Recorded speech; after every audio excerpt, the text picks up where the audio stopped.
So may dalawang weather related na basis para sa pagsususpend ng classes Una yung kapag may bagyo at saka kapag may malakas na ulan.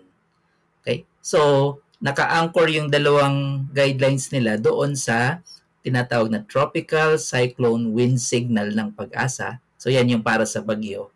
Tapos yung heavy rainfall warning ng PAG-ASA, yan naman yung para sa malakas na ulan. Okay?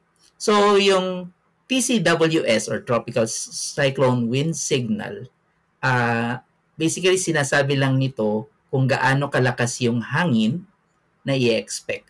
Kasi ang main na hazard ng bagyo ay yung malakas na hangin. No? So, pero hindi lamang yung lakas ng hangin ang impormasyon na binibigay ng signal number. No? So, meron tinatawag na lead time.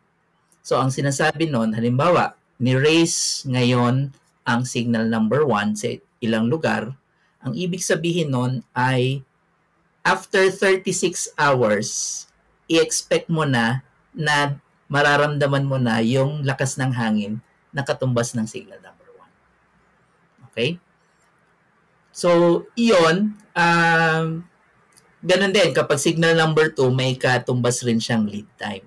Signal number 3, may katumbas rin siyang lead time. Yun namang sa heavy rainfall warning, ini-issue rin yan ng PAG-ASA, pero particularly yung regional services nila. No? Based, ang information niyan ay medyo mas maiksi, parang 3-hour window na parang kasalukuyang nagaganap at saka may 2 to 3 hours na forecast sila na mataas na maraming pag-ulan. No?